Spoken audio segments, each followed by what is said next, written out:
looked impressive, did it not? This build and this concept is not brand new.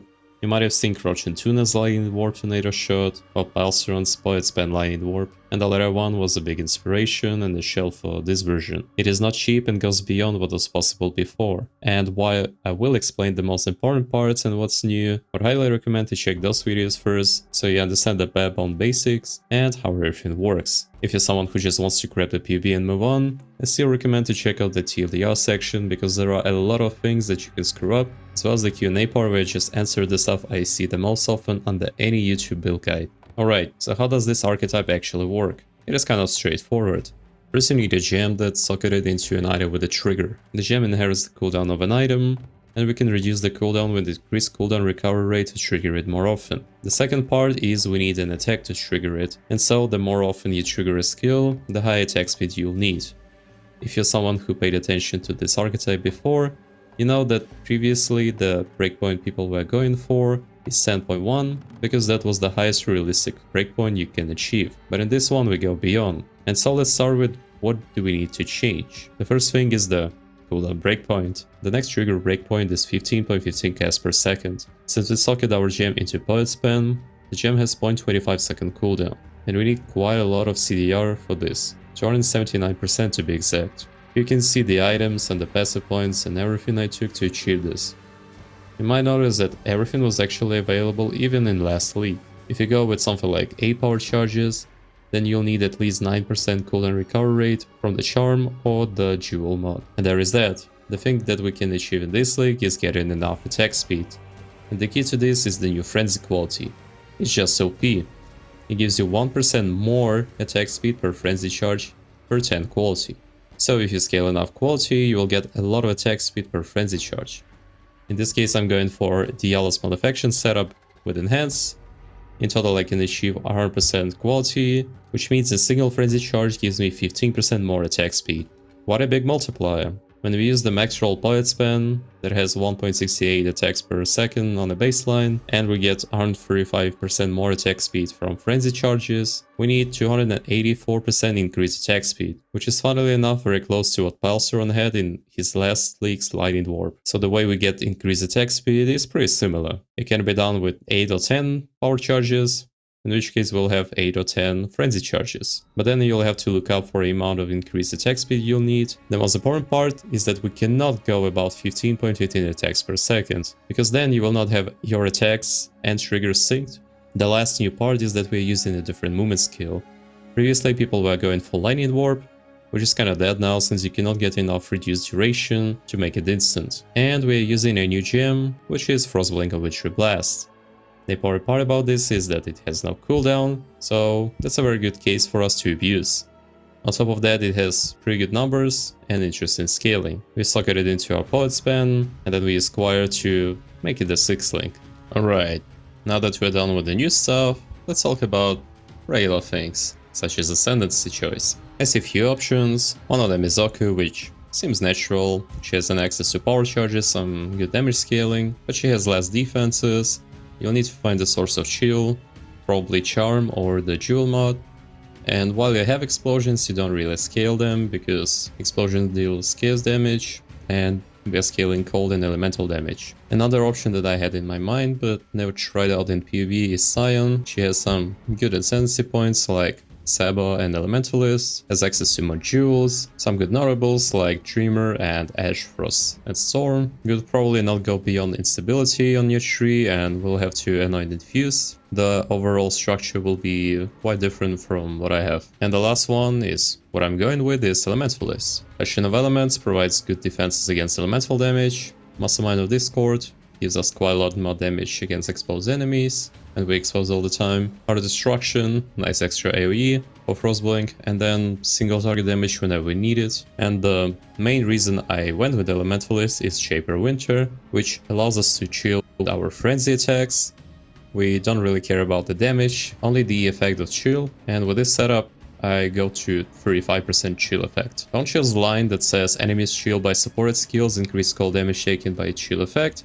Applies to all skills. so including Frostblink. Also, Frostblink gets more powerful every 5% effect of a chill, so it seems kinda natural to go with this. The one thing is you need Forbidden Jewels for power charges, but this is an endgame build, so that's whatever. The next thing is the items. With Poet Span, with the maximum attack speed, so we get 1.68 attack base, and 11 implicit because that's the best one. We run Squire to get a 6 link for the Frostblink. I have +1 to Socket Gems Corruption, that's because it's very affordable this league, especially if you compare it to level 5 in power. There is an interesting trick you can do to have a higher chance to acquire +1 Squire. This you'll need to get a full set of shield barriers, the divination card that gives us Squire.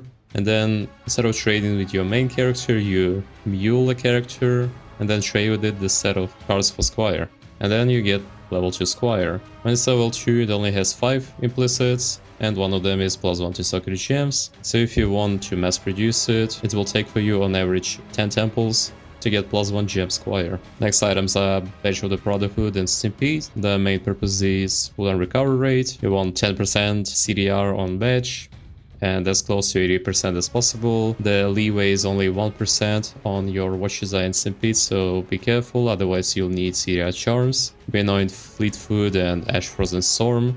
One is for CDR, another one to improve chill effect and get some extra damage. Next up is the rare items, the +1 power charge helmet and ring, and also need the ring. The thing you want to do with them is just fix your resistances, attribute requirements, you get some spell suppression, and especially important is to get reduced mana cost on the rings, and then crowd minus mana cost on top, so then the Frostblink's mana cost is sustainable. Then there is one non-synth item, which is gloves.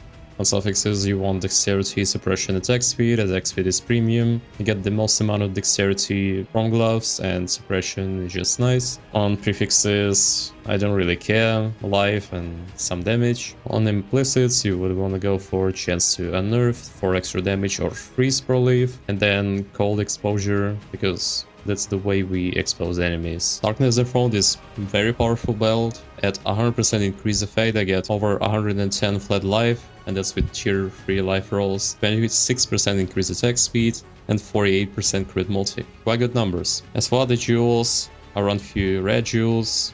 I'm looking for reduced mana cost, attack speed, and then if I have enough attack speed, you can fill up the spam mouse with crit multi. That which was taken jewel, the one thing I was looking for is instant leech, so then I am saving 4 passive points on the tree, and then you just pick whatever you find useful for yourself. I got area effect and ally resistances. Lethal Pride is pretty nice, but replaceable, probably for another rare jewel. Just keep track of your strength requirements, and if you can run everything without Lethal Pride. Watcher's Eye is primarily for 50% CDR while affected by haste, and then just go for any useful Zealotry mod. I'm running 2 Lush Clusters, one with Doriani Lesson to get Life Leech on spells and Prismatic Heart plus Blanket Snow, because these are just the best points. Another one is with Prismatic Heart, Widespread Destruction, and either Deep Chill or Inspired Oppression. The last one is basically for the chill effect, and we don't allocate Widespread Destruction. It's there for it to be in the back of the cluster jewel. And we also run into mediums with Towering Threat and Vast Power, and you don't have to go beyond 2 clusters because the increased AoE from Vast Power is shared.